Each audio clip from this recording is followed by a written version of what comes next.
Magandang araw nga sa inyo mga maring at ito nga kami ngayon magpo-food trip nga kami ng aking anak. Gagawa kami ng tuna mayo seaweeds. At ayan nga, bumili lang ako dyan ng isang kanin dahil nga naubos na namin yung kanin namin kanina. Sabi ko bumili na lang siya ng isang kanin. Sakto na yun sa amin, dalawa. At ito nga, yung San Marino tuna. Ihahalo natin siya sa ating kanin syempre. Yan. Hindi, yung binili na natin, yung walang sauce, kasi yung century tuna, di ba may mga sabaw-sabaw yun, itatapon lang naman yun. Kaya ayan na lang yung binili ko, San Marino.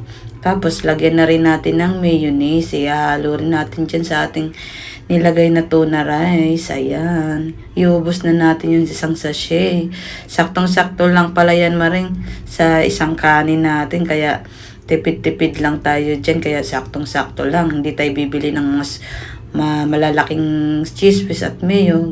Tipid tips lang yan sa atin mga mareng. Ayan, ihahalo natin yan dyan. Tapos mamaya, imekos-mekos lang natin yan pag halo-haloin.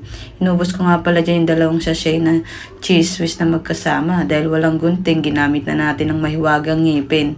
Ayan na nga, nabuksan ko na, di ba? Dahil tinamad ng kumuha ng gunting, ginamitan ng ngipin. Ayan. Ayan. Simut-simutin natin yan mga maring. Sayang din yon. Ayan. Halo-haloin na nga natin siya dyan mga maring. Kitang-kita nyo naman. Itsura pa lang niya. Parang ang sarap-sarap na. No? Diba maring? Sa mga nanonood dyan, punas-punasan nyo yung mga laway na tumutulo. Ayan. Halo-haloin lang natin ng mabuti yan para kumapit yung mayo at ang cheese whiz sa ating kanin at yung tuna. Ayan, halo-haloin lang natin ng mabuti mga mareng. Wag na wag kayong magsasawang maghalo. Ayan, halo-haloin natin ng mabuti para lahat ng kanin ay malagyan ng tuna. Ayan, halo-halo lang. Medyo matagal-tagal haluin para kasi talagang kapit na kapit yung century tuna sa ating kanin at malasa lahat ng kanin. Ayan, syempre umpisa na natin ng pagmumukbang. Ayan, bubuksan na namin yung nori seaweeds. Ayan, bumili rin kami ng nori seaweeds para may kasama sa tuna rice. Ayan, dahan-dahan lang tayo sa paglalagay. Wag masyadong marami kasi pag masyadong marami, hindi mo na mararamdaman yung nori. Charot. Ayan, lagay na natin. Konti-konti lang muna. Balanse-balanse lang kung sakto lang ba o kulang. Pag kulang, dagdagan lang natin yan mga mareng.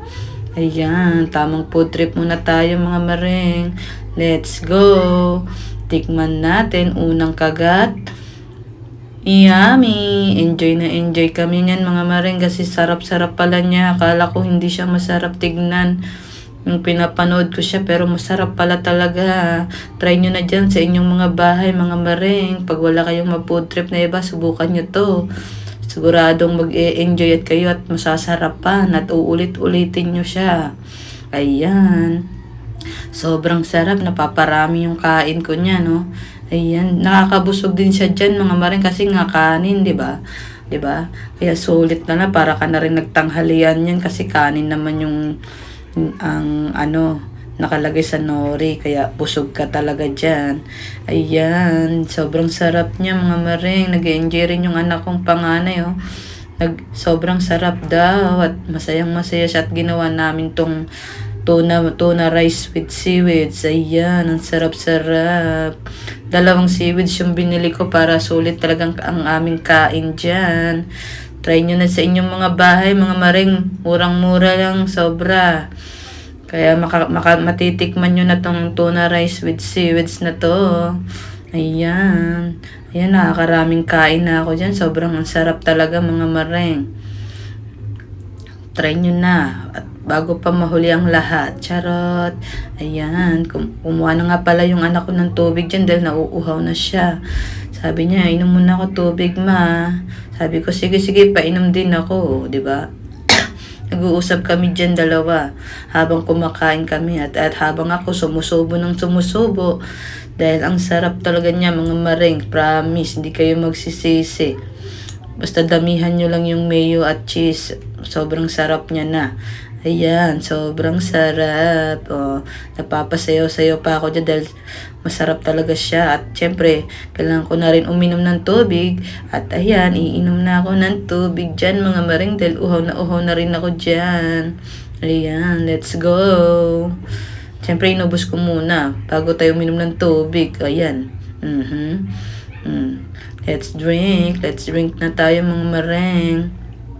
Konting-konting tubig lang kasi mabubusog tayo sa tubig. Sayang naman tong ginawa natin kung nabusog na tayo sa tubig. Yummy. Punta nga pala ako dyan sa kusina namin dahil kumuha ako ng kutsara. Sabi ko kasi kunin niya yung gelatin na ginawa ko dahil gusto ko ng dessert. Ayan, kumuha siya ng gelatin. Tira nga pala namin yun nung birthday niya. Buti nakapagtira ako kahit konti at natikman ko pa yung ginawa kong gelatin. Nabuko pandan. Sarap, di ba? Ang dami niyang gatas saka condensed at gulaman. Ayan oh. Sabi ko sa kanya, tikman mo na bago pa maubos.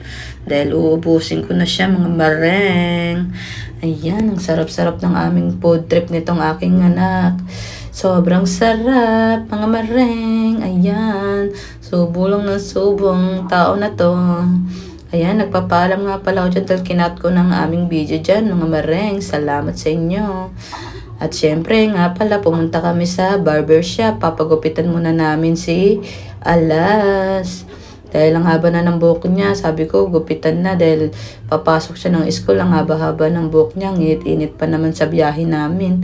At tulala nga dyan si Ate Heart, dahil ang lalim ng iniisip niya at habang nagsiselfon yung anak ko.